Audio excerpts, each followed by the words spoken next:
আমি যখন কেমিস্ট্রিতে প্রথম অ্যাভোগাড্রো নাম্বারটি এনকাউন্টার করি তখন আমার কাছে এই নাম্বারটি খুবই অদ্ভুত লেগেছিল।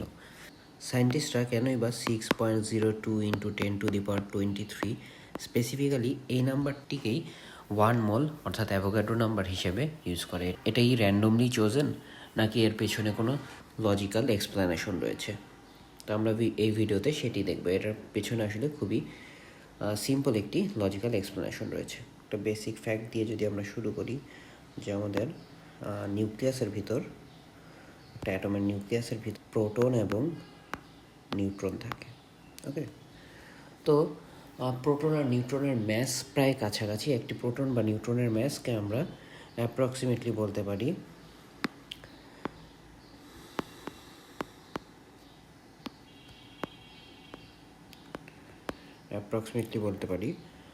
1.67 ইন্টু 10⁻⁻24 গ্রামস। তো আমি যদি একটা খুবই সিম্পল কোশ্চেন করি যে আমার যদি 1 গ্রাম পরিমাণ প্রোটন দরকার হয় তাহলে আমার আসলে কতগুলো প্রোটন লাগবে? তো উত্তরটা খুবই সহজ, 1 গ্রাম ডিভাইডেড বাই একটি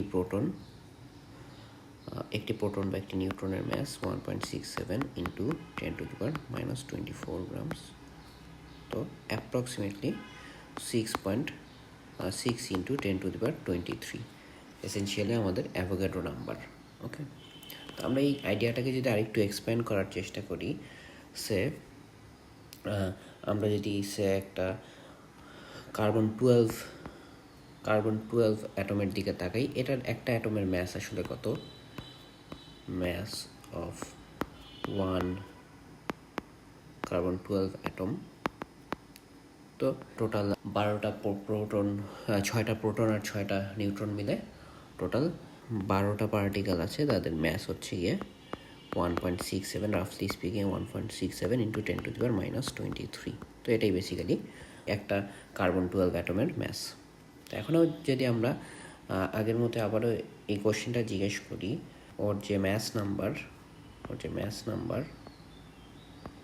নাম্বার সেটাকে গ্রামে এক্সপ্রেস করলে আসলে কতগুলো কার্বন 12 অ্যাটম পাওয়া যাবে, অর্থাৎ essentially how many carbon 12 atoms in 12 gram of carbon 12। সে যে আমরা আবার জিজ্ঞেস করি, আমরা একইভাবে আমরা সিম্পলি 12 গ্রামকে যদি আমরা একটি কার্বন 12 অ্যাটমের ম্যাস দিয়ে ডিভাইড করি তাহলে আমরা পেয়ে যাব যে কতগুলো আমাদের কার্বন 12 অ্যাটম লাগবে। 12 গ্রাম হচ্ছে কার্বন পেতে। এটা করলে আমরা পাচ্ছি, দেখা যাচ্ছে অলমোস্ট আগের মতো, এখানে 12 and 12 ক্যান্সেল আউট হয়ে যাচ্ছে, ঠিক আগের মতো আবারও এই ফ্যাক্টরটি চলে আসছে, reciprocal of 1.67 into 10⁻⁻24 gram. Actually আমি এখানে -23 দিয়ে রাখছি, sorry. Okay, 10⁻⁻24 gram, that is again roughly speaking equal to the Avogadro number.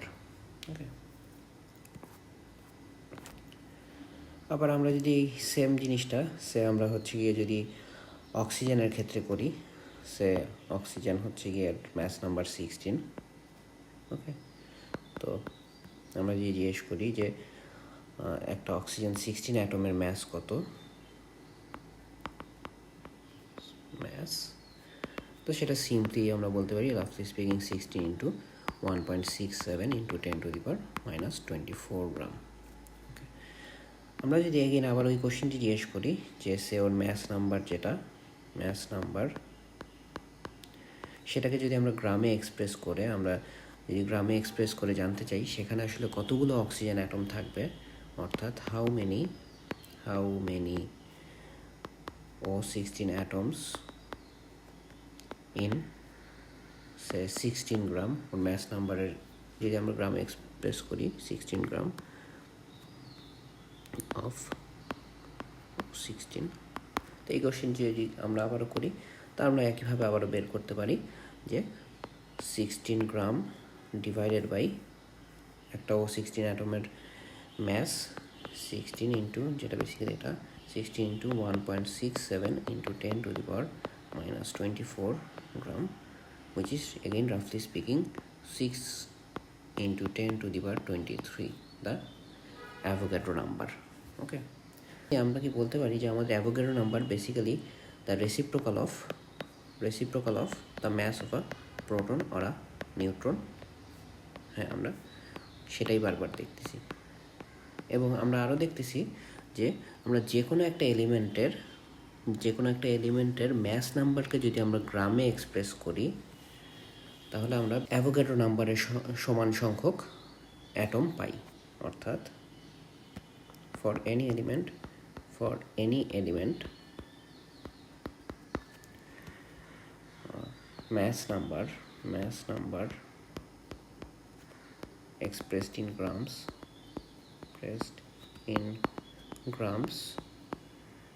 is equivalent to Avogadro, that is 6 into 10 to the 23 number of atoms. Okay, তো আসলে এখান থেকে আমাদের আসলে এই নাম্বারটি 6 into 10 to the 23 নাম্বারটি আসছে। একটা জিনিস যদি একটু খেয়াল করা হয়, আমি এখানে বারবার রাফলি স্পিকিং বা অ্যাপ্রক্সিমেটলি বলতেছিলাম, কারণ আসলে অ্যাভোগাড্রো নাম্বার হচ্ছে গিয়ে not 6 into 10 to the power 23 but more accurately 6.02 into 10 to the power 23, right? Okay, তো এটার কারণটা আসলে কি? এটার কারণ হচ্ছে গিয়ে অ্যাটমের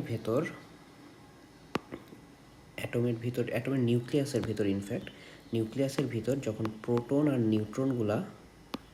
নিউট্রনগুলো একসাথে থাকে, তো তাদের মধ্যে আসলে একটা বাইন্ডিং এনার্জি কাজ করে, যেটা আসলে ওদেরকে একসাথে বাইন্ড করে নিউক্লিয়াসের ভিতর কনফাইন করে রাখে। সেই বাইন্ডিং এনার্জিটার কারণে ওদের কিছুটা ম্যাস লস করে ওরা।